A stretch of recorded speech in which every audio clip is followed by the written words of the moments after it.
People in Fallbrook trying to escape Friday's garden fire only have one way out. I'm working for you to figure out why the second exit has been closed for more than a year. A massive cleanup of encampments under the I-5 freeway will show you a before and after and give you an inside tour of what it looks like now. New election results are in from the San Diego County Registrar of Voters. Holiday season is here. Eco-friendly tips to get you through it. Start your engines with the souped-up Studebaker drag car with paralyzed veterans behind the wheel. CBS 8 News Live at 6 starts right now. We're concerned with our community's safety. Live near where a wildfire broke out in North County Friday. They're worried about their safety. You heard it there. They tell us that the fire was a terrifying reminder of how unsafe the area is because right now they only have one way out. Good evening and thank you for joining us. I'm Carlo Cicchetto. I'm Marcella Lee. That fire scorched nearly 50 acres and forced many people to leave their homes. But we're told that many only had a single escape route because the second exit road has been closed for more than a year now. CBS 8's Shannon Handy is working for you to get answers on what residents are calling a major safety issue that needs to be addressed. Sage Road has been closed since last year due to heavy rains. It is a private road, and neighbors tell me they've done everything to try and get it fixed, but those efforts haven't gone anywhere, so now they're hoping the county will step in. Friday afternoon, a fast-moving fire broke out in Fallbrook, burning dangerously close to people's homes. The fire came up fast and furious up these hills. Look at all the dry vegetation. Like many of her neighbors, Susie Push and her husband Franz watched helplessly before evacuating, hoping their property would be spared. Fortunately, no homes were lost, but it was a scary reminder of how dangerous the area is. We just don't want to die in a fire up here, and having an extra exit makes it really accessible for us to get out as opposed to being trapped. And we live in the #1 highest fire rated by CAL FIRE area. The couple lives on Sumac Road. It's the only way in and out of the neighborhood after rains damaged Sage Road, a secondary exit that connects residents to the 76. Because Sage Road is within a private road division, repairs have to be paid for using funds collected each year from homeowners.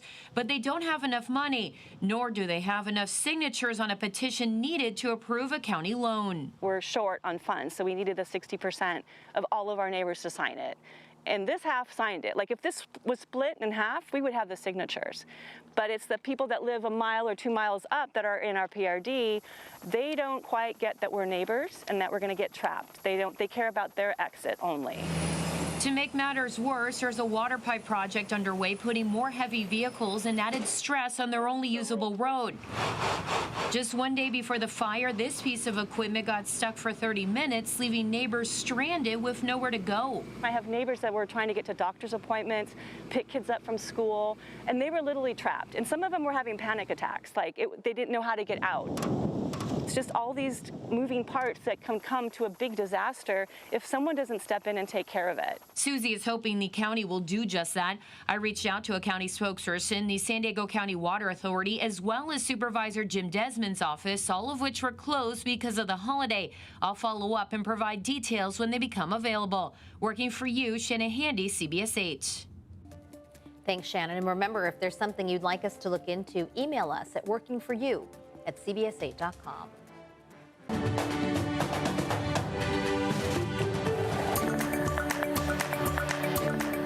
From our nation's capital to communities across the country, Americans are marking Veterans Day. President Biden marked his final Veterans Day as Commander-in-Chief by paying tribute to what he called the greatest fighting force during a wreath-laying ceremony at the Tomb of the Unknown Soldier.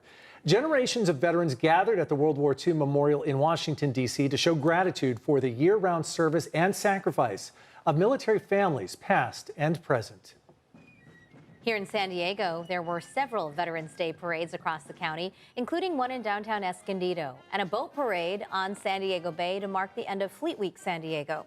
Thousands of people also gathered along Harbor Drive for the annual San Diego Veterans Day Parade. It is billed as the largest military parade on the West Coast that salutes veterans, featuring marching bands and patriotic floats.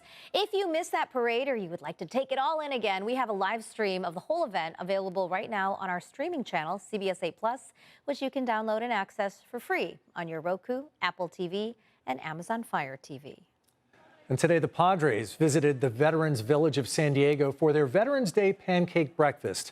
Padres manager Mike Schilt, the Pod Squad, and Swing and Fryer helped serve food and delivered care packages to everyone in attendance.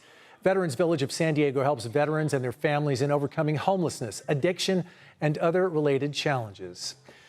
Meantime, CBS 8 and Feeding San Diego are working for our military community and Feeding Heroes. From now until December 1st, your monetary donations will help ensure the 115,000 San Diego servicemen and women and their families get the food they need this holiday season. And on this Veterans Day, to honor those who have served, Lockheed Martin is matching every dollar you donate until midnight. So stretch those dollars. That means your donation to Feeding Heroes will be doubled, helping twice as many local veterans and their families. Visit feedingsandiego.org to donate, and we want to thank you for your support.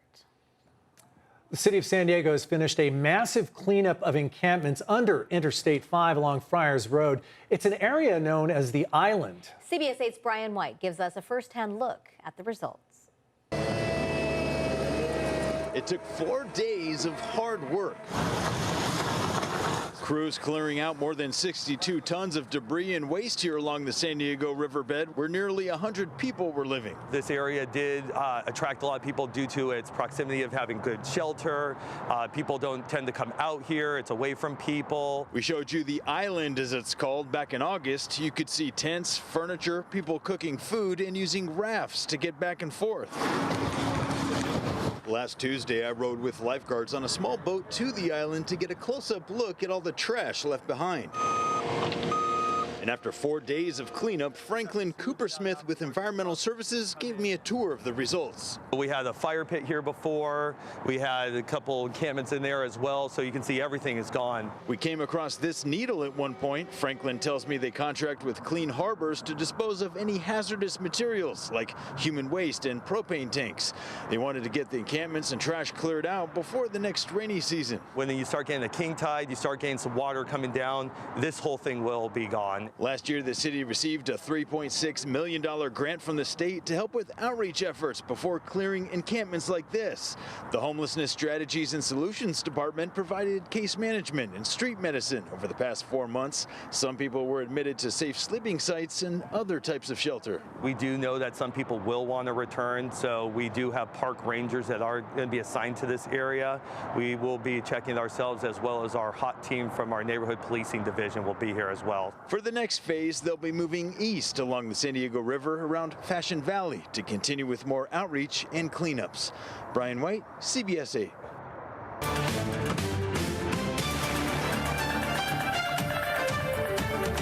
The San Diego County Registrar's Office has released another batch of election results. We are watching a few local races that are still too close to call, and that includes the race for California's 49th congressional seat, which could help determine the balance of power in the House.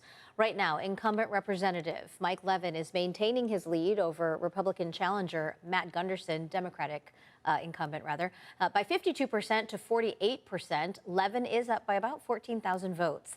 Measure G calls for raising the county's sales tax rate by half a percentage point. No has been in the lead since election night, and you can see it is holding on to that lead by more than 30,000 votes now, with about 51% of the vote.